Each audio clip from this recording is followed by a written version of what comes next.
decluttering physically and emotionally is what makes room for growth. Just plain and simple.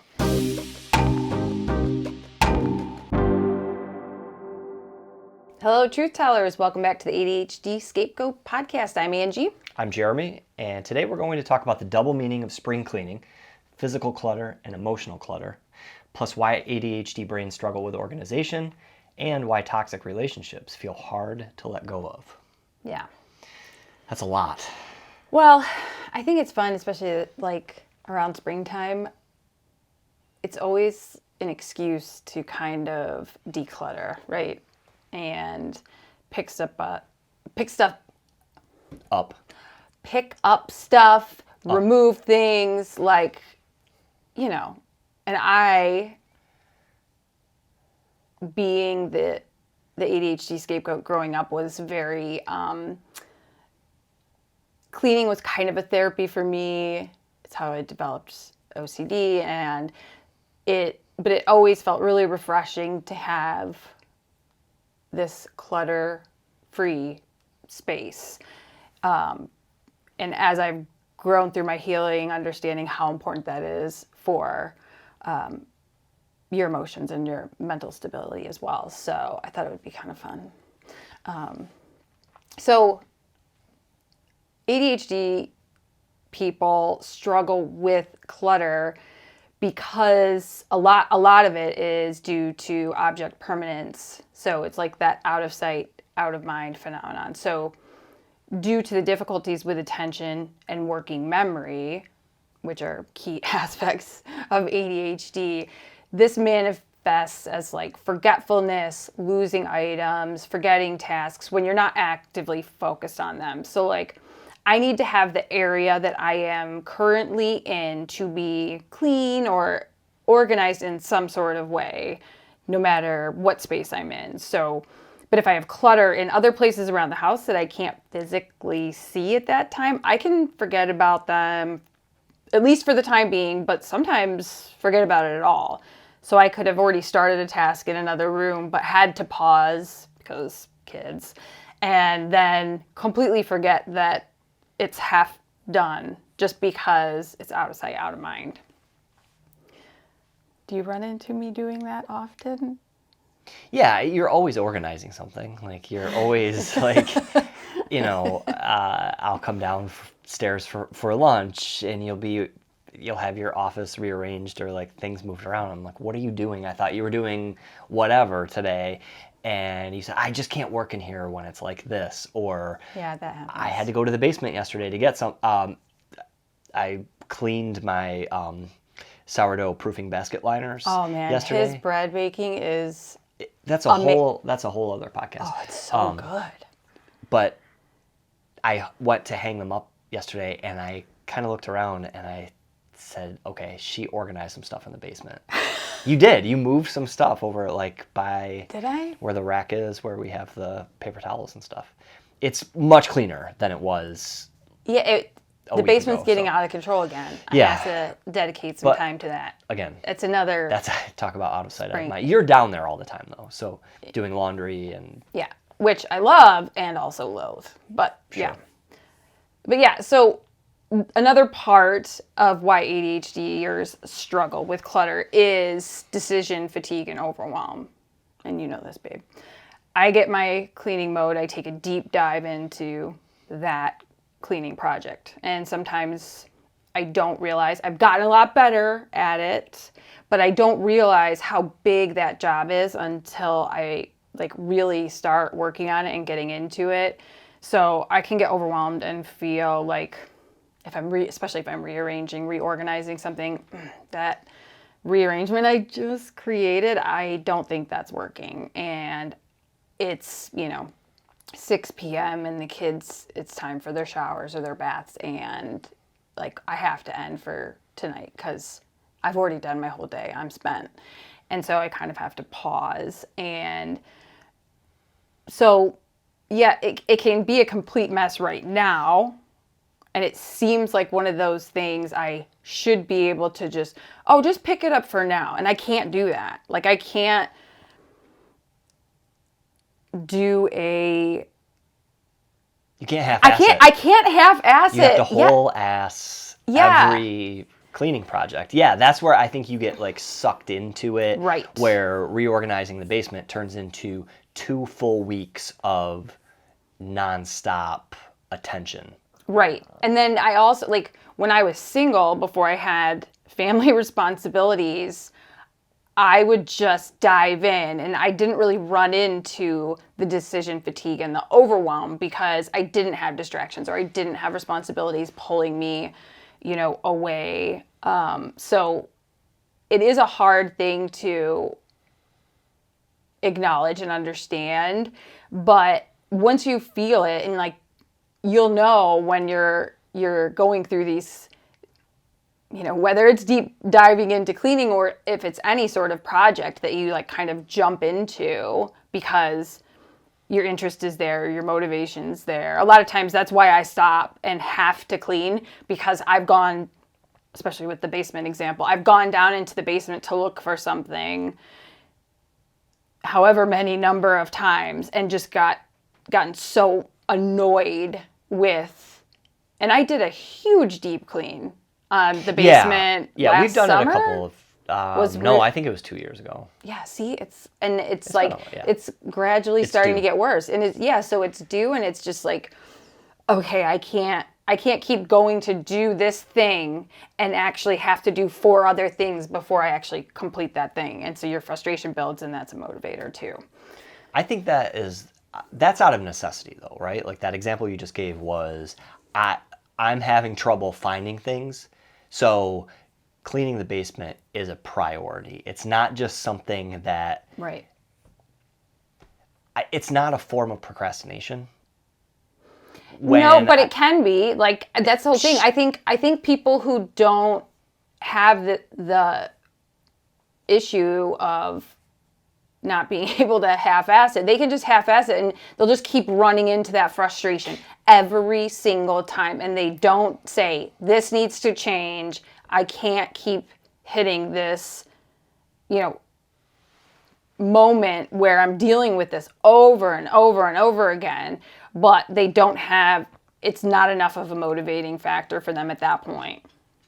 I think I run into decision fatigue in my work a lot, especially video editing, where I'll have a big video project, and really that initial rough cut phase is you're trying to build a story out of, it's more, it's a lot of documentary style stuff. So it's a lot of other people telling stories, B-roll that you're putting together and trying to tell this cohesive story in a set amount of time.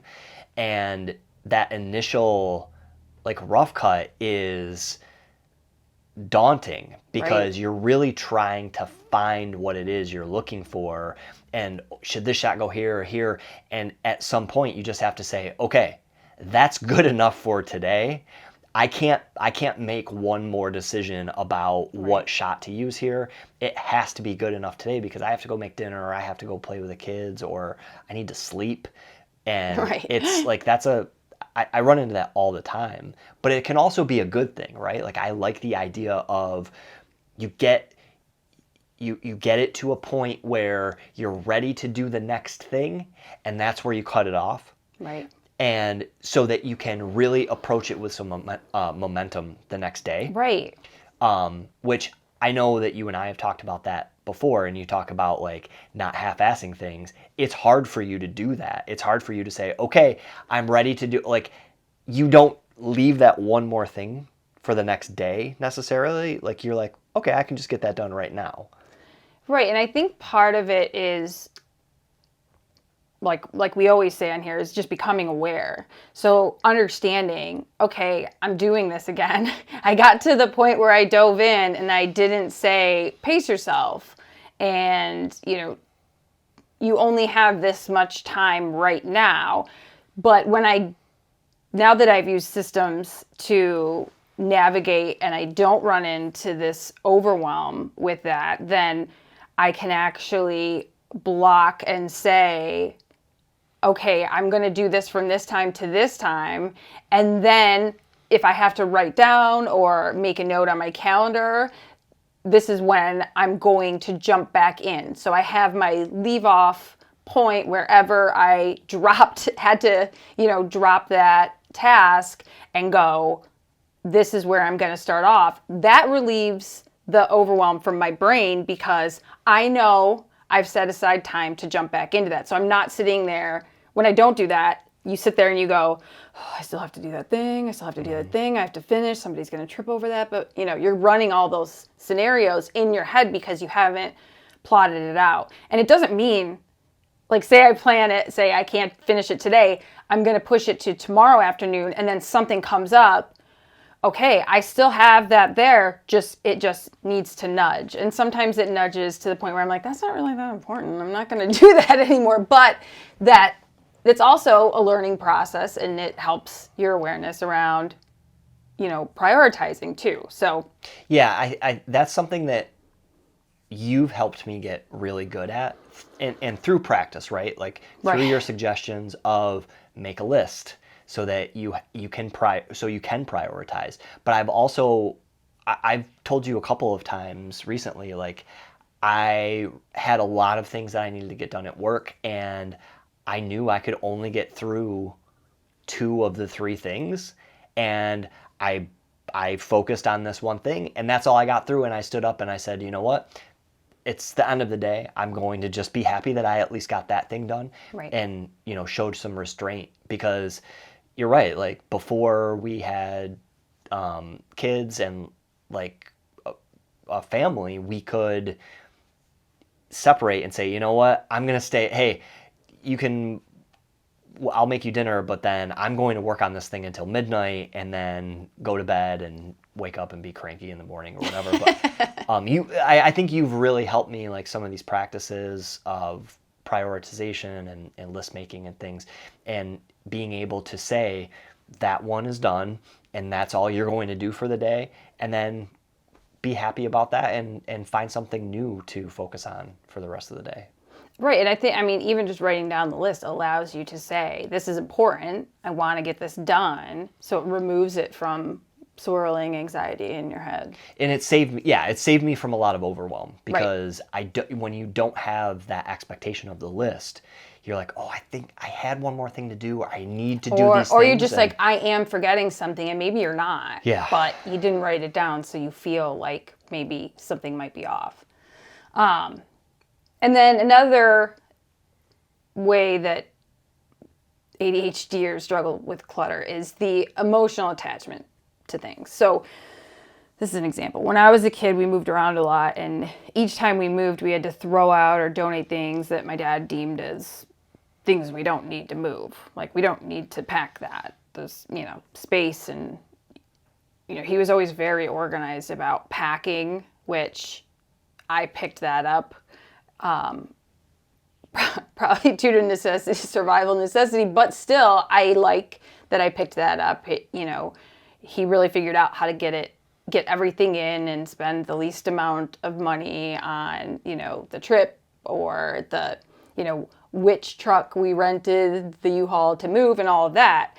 But the problem is it meant we needed to each pick one toy that we wanted, and that was it.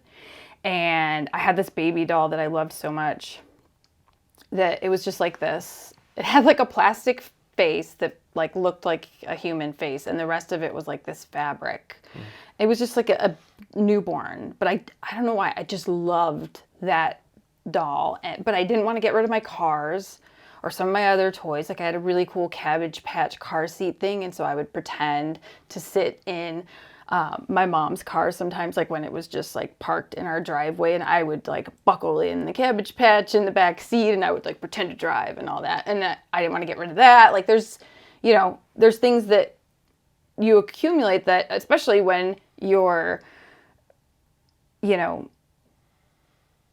the scapegoat and you have to spend all this time alone because everyone leaves you out. Like, those things kind of are your friends, right? So I would be devastated when I had to get rid of something before I was ready. And now as an adult, when it comes to emotional attachment to things, I really think about if I'm going to need to buy it again, or if we can recycle or reuse something or give it to someone that we know, especially like with the boys' clothes and things like that. But I think sometimes there is like this emotional attachment to certain things. I'm even finding that with some of the boys' clothes that aren't like, we don't want to donate them. Like, I'm like, oh, I want their kids to, have this shirt passed down, especially like Bill's gear. We're keeping all the Bill's gear. Don't ever throw away your Bill. That's like the That's biggest a big regret of We've yours. had this conversation like 20 times Right. this Bill season. I have 2 of the sweatshirts that you had growing up. Yes. And we have my like nice button-up jacket that It's was like a mine bomber as a kid. jacket, but it fits me. Yeah, it fits you, and eventually that'll be Wyatt's. Right. A couple of things, but we had so much of that cool gear, sports gear growing up, and we got rid of it in garage sales or whatever. Or just Deep regret. Yeah, right. So those are things we're going to keep. But there is emotional attachment, and sometimes you hold on to things and you're not really sure why. So it's good to kind of get a process in order to do that. But so some practical decluttering strategies. So there's this thing called the one-touch rule, which is simply a strategy for avoiding clutter by handling items immediately. So I do this with packages like we get in the mail. I bring the box in, empty the contents, put the contents away, break down the box, put it in the recycling. You are not so into this rule, my love. I love opening stuff right away. He opens the boxes, takes the stuff out, and just the box is wherever he was standing last. I don't just throw it. You don't, but you just set it somewhere. I'm not saying you throw it. You're not but you just, I opened this, in the kitchen by the whiteboard, and that's where that box will be until either I break it down or I say, are we saving that box for something? Until you get real passive aggressive about me not breaking it down. Listen. I genuinely ask, do you need that box for something? Maybe you could find joy in my excitement over the new thing. You can still break down the box. Most of the time. Okay, it sounds like we've got packages coming in left and right. Most of the stuff that I open is like vitamins for the boys or something. When cereal boxes are done. They're like just anyway. Okay. Anyway, that's it. Welcome back to the Pet Peeve podcast, where we talk about everything that Jeremy does wrong. No, I think that the one-touch rule, though, is seriously, like, if I just had that box sitting there, especially in the space I'm working in, I'd be like, oh my God, just put it where it needs to go and get it out of my head. Another strategy is sorting by category and practical use. So for me, this looks like organizing like items together in one area, which is the area that you will use them. And I think that part of that is taking the decision-making process away because everything is right there. And it also makes cleaning up a lot easier, especially for the kids. I think sometimes I will fall into too many categories, or I start off with a broad category and then realize, this is too much. I need to break this down because, whatever the sorting is. Like, I even think immediately, because Otis has so many writing utensils, like markers, crayons, dry erase markers, the gel pens, colored pencils, all the things.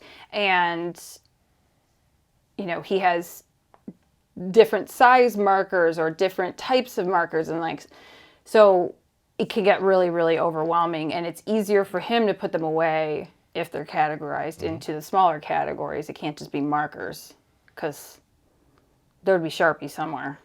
But, and then another trick is using timers and body doubling. I know we've talked about this a little bit before, but we've done this before where we have to talk about something and we have to put clothes away. Like, I have them all cleaned and folded and everything, but they're in our individual baskets.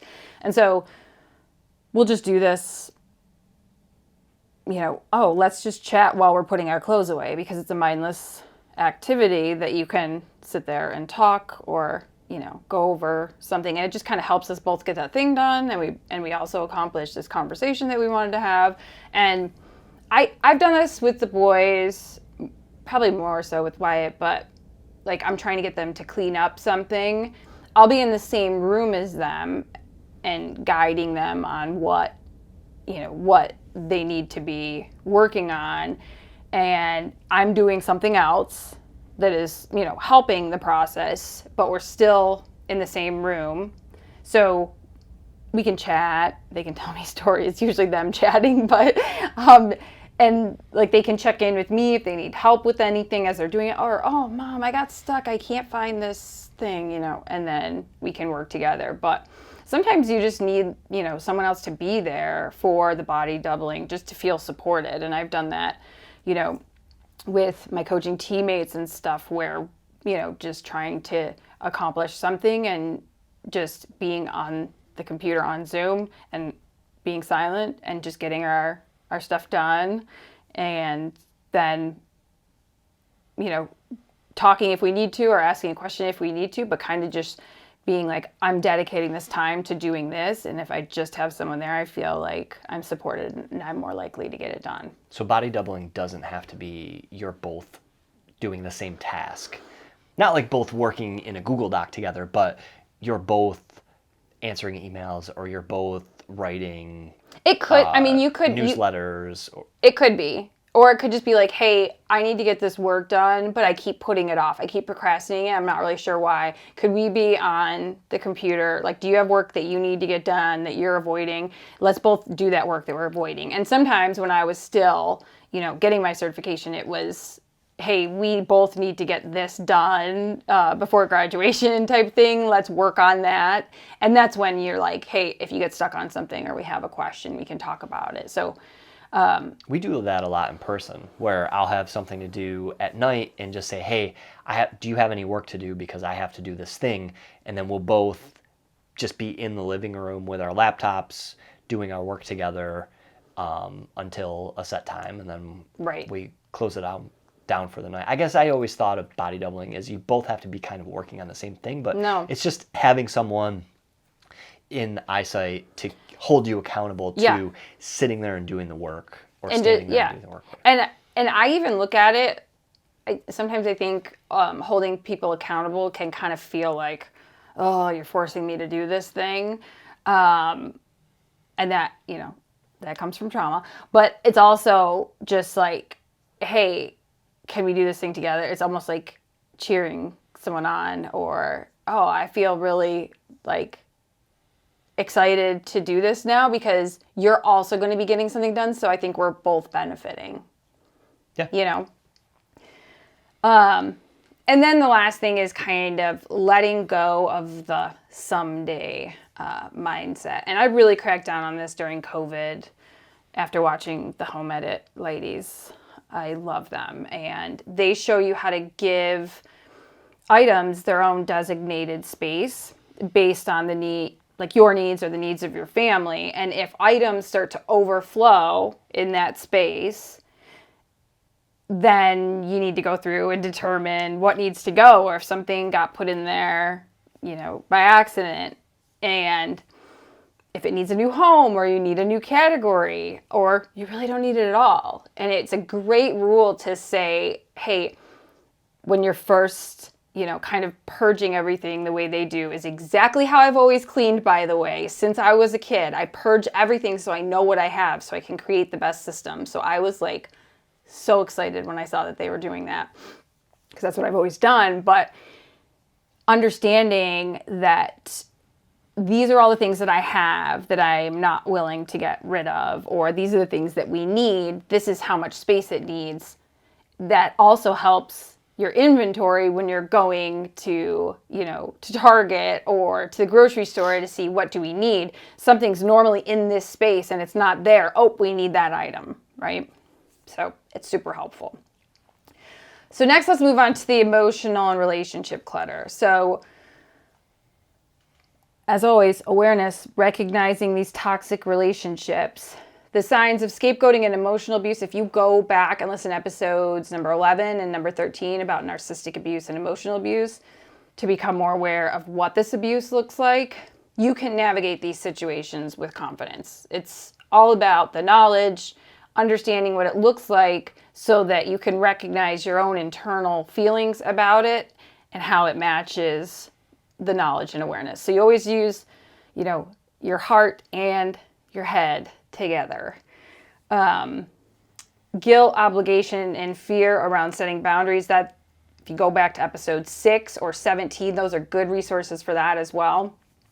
But when it comes to spring cleaning your relationships, you really have to look and identify who drains you versus who supports you. So this is where self-reflection after interactions, whether it's in person or, on the phone or whatever, with others is super powerful. When you reflect on how you're feeling and recognizing your complete exhaustion or how much more energy you have, you're able to evaluate if this was like a fluke incident or just like an off night, or you didn't get enough sleep, or you were worried about all of these other things that you couldn't really be intentional about that interaction, or if this is a pattern of how you feel after spending time with that person or talking to them. So there's also the part of giving yourself permission to walk away. And this is probably one of the most difficult steps when it comes to healing, but it's also essential to understand when you've done all that you can do, but now you're hurting yourself by staying. You've communicated, you've self-reflected to see what could I have done differently, and then say, you know what?